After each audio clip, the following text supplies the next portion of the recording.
Hello, it's me again, David, making a video while I live here in Japan. Yeah, I guess everybody can tell that I'm probably centre-right, right-wing.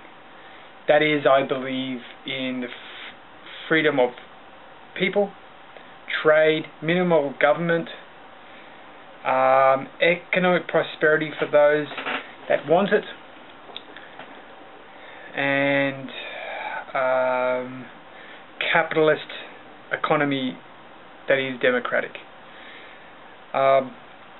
This video is about the native Australians, what we call Aboriginals and Torres Strait Islanders. There are a lot of issues in their communities. That is, they are, in some instances, they are isolated from the metropolitan areas. Then again, in some cases they're not. They do live quite close. For example, Redfern was has a large number of Torres Strait Islander and native Australian people. Over the years, we've spent how many billions of dollars on trying to improve the standard of living of native Australians? It's been billions, and there doesn't seem to be improvement. Now, before everybody gets on my back about being a racist, when I grew up in basically near the Blue Mountains in New South Wales. I knew many native Australian children. They were my friends. My best mate, one of my best friends growing up, was Aboriginal.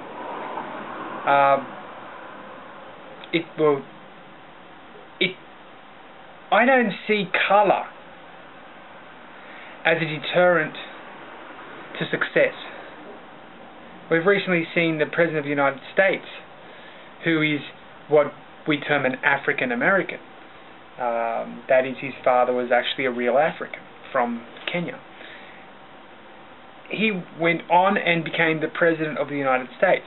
Not that I necessarily agree with him, but to me, it was not a stepping stone to African Americans. It was not. It didn't. To me, what that represented is that any man, not just African American, but any man on the face of the earth, if he strives and tries hard enough, there might be a chance of success. Now, the one thing about success is it's never guaranteed. Okay? There is no chance. There is no chance of 100% success. But chance does favour the prepared mind. It does favour those that try to improve their situation, who go out there every day and work their butts off, try to get ahead. You know, some people say, a couple of years ago, plumbers are making $100,000, electricians, $100,000. They're making more than university graduates. They're also working 80 hours a week. They do work quite hard. They have to be moved around. They have to be mobile.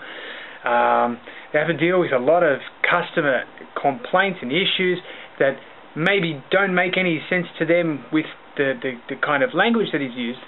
So they have to interpret that, and they have to put in the effort and energy to persevere. It's not easy. It's not as easy as sitting in your office and waiting for telephone calls. It doesn't work like that. I believe that what we have to do in the native Australian regional areas, especially and wherever there have been problems, we have to stop throwing money at it.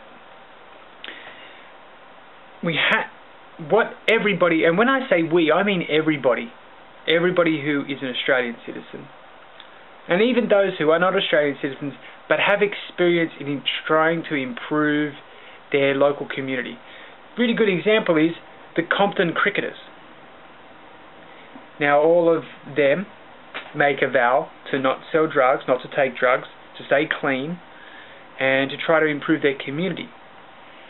Now, these people, I would ask them to come to Australia and show some native Australian regions that are failing what they did, how they did it. You know, it does take effort and energy. You've got to get off your butt. You have to go outside. You have to clean your yards. You have to clean the roads around you. You have to fix the walls or the glass in your home, make them presentable. What this does is it develops a sense of self-confidence and a sense of self-worth. And then you're able to build upon that. Maybe go and take reading classes. Maybe go to TAFE. Do some, like a secretary course, so you can start working in an office or something. You have to. You cannot keep throwing money at people, at anybody. Doesn't matter what their colour is. If they don't know the value of it, if they haven't worked for it, they haven't strived, they haven't scuffed their knees for it, you have to do that. So I believe that there should be a no free money policy. A builder does not come in and fix the houses, the housing commission homes in those areas.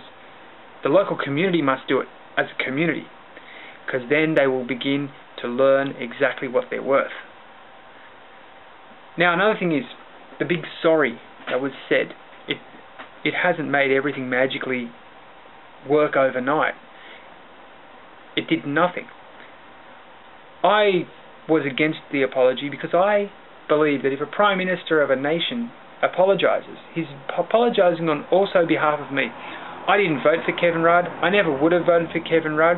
I do respect him. I feel that he got wronged by Julia Gillard and the Labour insiders, which are all union. Now, it didn't as I said before, it didn't magically make everything work, did it? Okay. Oh, we got the sorry. Now our communities the streets are paved in gold, and we're all got, you know, executive jobs and degrees. It didn't work like that. It won't work like that. You have to find it in yourself. You have to look hard. Look at me. I'm self-employed in Japan. For all intents and purposes, I shouldn't be, but I almost lost it about half a dozen times. I kept persevering, kept trying, kept persisting. That's what you got to do. Things are hard. You've got to keep going. Even when it seems impossible, you've got to keep going, because there might be a chance that you can get ahead. So my policy for the Native Australian issues in their communities is they have to work as a community together to solve the problems themselves, and cannot expect financial aid until those problems are being solved. Thank you very much.